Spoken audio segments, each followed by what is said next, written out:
Queridos hermanos y hermanas, gracias por estar con nosotros en este tiempo pascual.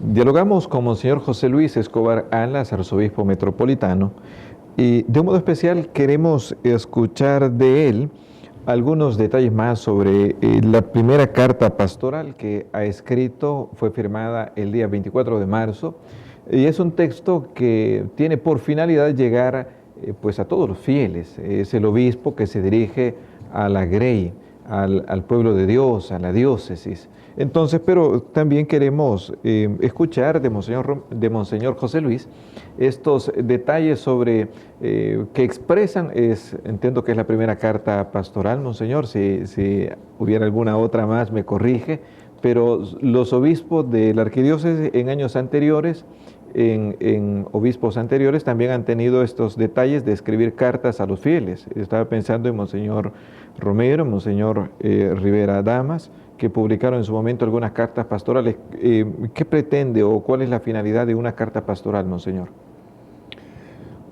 En efecto, siempre se han escrito cartas pastorales, comenzando por los apóstoles.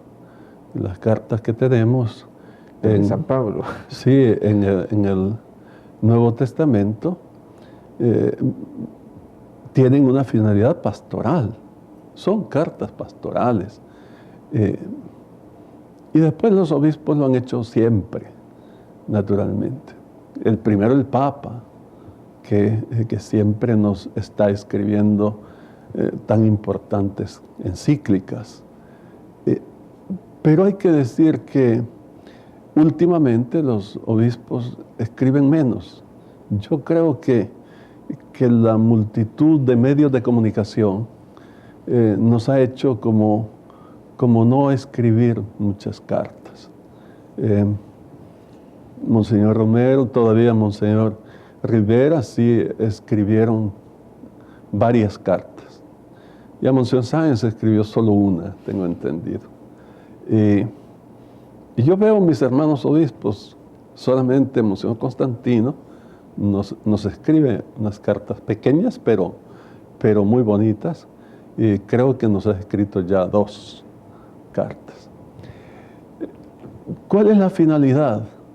Como su nombre lo indica, una carta pastoral es la voz del pastor que pretende orientar la grey.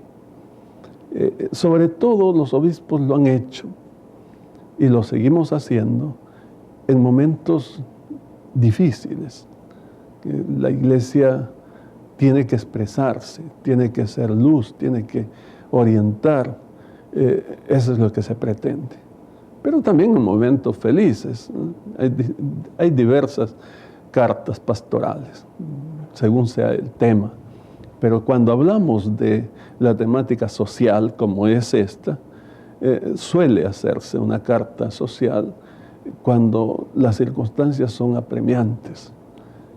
Por eso las cartas de Monseñor Romero, y ya las cartas de Monseñor Luis Chávez, y luego las de Monseñor Rivera también, que van motivadas por una situación difícil. Posiblemente cuando Monseñor Sáenz hubo más calma. Por eso no escribió ninguna carta social, en materia social, sino más bien lo de él fue una carta de corte espiritual. Pero ahora en verdad estamos viviendo una situación muy difícil, muy grave. Y es necesario que la iglesia hable. Y en este caso el obispo, el pastor, conviene que dé una palabra de orientación. La carta nuestra en verdad es una carta modesta, sencilla, pero que tiene la finalidad de ser luz, de orientar en esta situación difícil.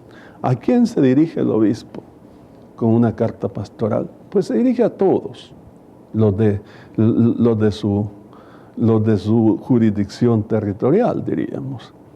Y en este caso pensamos en toda la nación, porque hay que decir que de alguna manera el que es arzobispo también se le llama primado, en el sentido que, o metropolita, son palabras difíciles, pero que quieren decir que algún deber tiene también en toda la nación, por estar en la capital. Algún servicio tiene que prestar, de eso se trata. Entonces, por eso este servidor al escribir piensa no solo en el territorio estrictamente de la arquidiócesis, sino también en todo el país. Además, el fenómeno es nacional, es nacional. Pero, naturalmente, yo señalo aquí como mis destinatarios, en primer lugar, mis hermanos obispos, mis hermanos sacerdotes, las hermanas religiosas, hermanos religiosos, los seminaristas, los laicos y laicas, a quienes yo quiero destacar, porque principalmente va dirigido a ellos y a ellas, a todos los fieles. Pero más allá de la iglesia, a todos, porque el fenómeno de la violencia nos toca a todos los hombres y mujeres de buena voluntad del puesto. Y bueno, esa es la finalidad, diríamos, en definitiva. Esa es la finalidad, orientar pastoralmente a la grey. Y bueno, yo me siento contento de poder prestar este servicio. Ojalá que el documento venga acogido con esa intención que lo hemos hecho, que es buena voluntad. No se trata de hacer mal a nadie, sino al contrario, de hacer bien a todos. Y lo que nosotros quisiéramos, lo que este servidor quisiera, es que este documento sirviera, fuera un elemento positivo, que ayude a que la sociedad dé el paso de la violencia a la paz. Eso es lo que pretendemos. Y pensamos que no se puede dar el paso de forma superficial, que es necesario meditar, reflexionar profundamente, viendo la historia, de dónde venimos y cuál es la historia de la violencia en nuestro país. Y en realidad, la historia es desde el principio. Cuando los conquistadores vinieron, el año 1524,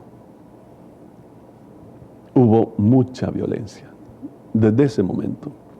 No es que ignoremos la situación precolombina. Lo que pasa es que no nos interesa analizarla, porque aquella era otra situación. Posiblemente hubo violencia, no podemos negar, pero de seguro no tanta violencia como cuando vino la conquista. Nosotros fuimos el último lugar en ser conquistado en esta región. La última provincia de Guatemala era Cuscatlán en ser conquistada. El conquistador, don Pedro de Alvarado, conquistó México, la parte sur, todo lo que es Yucatán, etcétera, etcétera. Luego Guatemala, Nicaragua, Honduras y por último El Salvador, pasando por Costa Rica, aunque hay que decir que esos países constituían la selva del Gran Darién. Por eso eran poco poblados. Nicaragua sí, muy poblado, pero Costa Rica y Honduras no tanto. El Salvador, a pesar de ser muy pequeño, sí era una provincia poblada. Y aquí teníamos yo diría un adelanto cultural muy significativo. Los cuscatlecos, así llamados, nuestros antepasados indígenas, se habían desarrollado bastante, y quizá eso explique que no fue fácil la conquista de esta provincia. Nosotros nos opusimos resistencia, justamente porque era una invasión. Y en ese momento se hirió al conquistador. Pero no fue solo que se hiriera al conquistador, sino que hubo una emboscada donde iba a morir el conquistador. Estaba vencido. Y es precisamente entonces cuando clama a Dios. Ellos con todo eran cristianos, no vamos a quitarles eso. Clama a Dios pidiéndole al Santísimo Salvador que lo salvara de la muerte. Se había encontrado con la muerte el conquistador. No hacía mucho, el Papa había establecido la fiesta del Santísimo Salvador en Roma, con ocasión de la victoria de los cristianos en el Golfo de Grecia, en Belgrado. Y él se acordaba de esto y clamó: Santísimo Salvador, sálvame, que si me salvas, pondré a este lugar tu nombre. Y a eso se debe que nos llamamos El Salvador. Esta era la provincia de Cuscatlán. Pero más tarde será voluntad del conquistador que este lugar se llame San Salvador. Esa es la parte bonita. Pero hay que decir que milagrosamente, pues, nuestros antepasados salvaron al conquistador, como decir, no quisieron matarle, le perdonaron la vida. Y para él fue un milagro, para el conquistador. Sí, pero él no perdonó a los que le hirieron, aunque sabemos que fue a Guatemala y nunca vino su hermano, y él fue el regente de esta provincia. Y él fue el que puso el nombre del Salvador, dando cumplimiento a la promesa de su hermano Pedro de Alvarado, pero también llevó adelante la venganza. La venganza consistió en quitarles las mujeres a los indígenas, hicieron suyas sus esposas y sus hijas, y los tuvieron a los hombres en un campo de concentración, y para que fueran muriendo poco a poco, explotándolos como animales. Pero ellos rompieron el cerco y fueron a la montaña, y allá murieron. Los misioneros les siguieron para enseñarles la fe, para que murieran cristianizados, pero ya sin sus esposas, ya sin sus hijas. Eso explica por qué nosotros no tenemos etnia, no tenemos cultura, no tenemos lenguas, no tenemos vestidos, más que grupos pequeños de indígenas. Fue muy grave. Lo que he dicho lo relata el primer obispo de Santana, Monseñor Ricardo Vilanova. Pero también hay otros documentos. En la carta yo no toco este tema exactamente, pero sí hago ver cómo desde la colonia ha habido tanta violencia. Se impuso aquí la conquista y se les quitó todo a los habitantes de estos lugares, y con mucha violencia. Después vino la época de los criollos, y se les despojó de sus tierras ejidales a los nativos, y se les ha tratado con tanta injusticia. Esa es la verdad. Han habido esfuerzos por liberarse. Lo del levantamiento del 1832.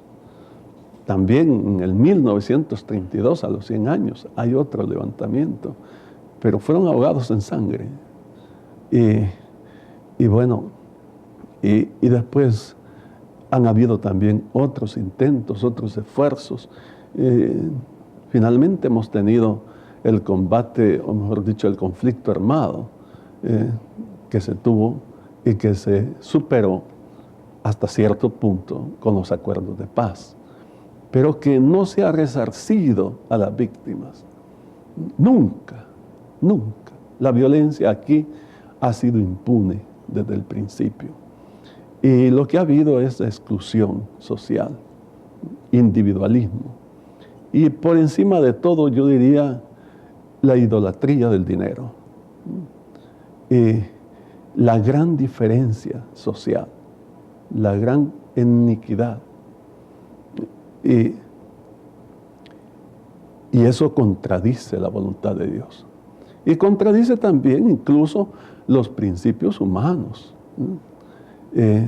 Por eso vivimos una situación de violencia generalizada. Y no es que justifiquemos lo que ahora está pasando. Al contrario, hacemos ver en la carta que no debe darse esta violencia y que no se puede justificar, en definitiva. Pero es necesario que conozcamos a fondo la problemática y que nos volvamos responsables de lo que ha pasado para que podamos entonces dictar leyes justas y adoptar un estilo de vida verdaderamente justo y dar el paso a una sociedad nueva. Es bien importante vencer la impunidad, es bien importante. Pero repito, también tiene que hacerse justicia y también tiene que restituirse los daños a las víctimas y reconocérseles cuánto se les ha dañado. La sociedad tiene que cambiar. Estamos en tiempos contemporáneos, ¿no? Un siglo XXI.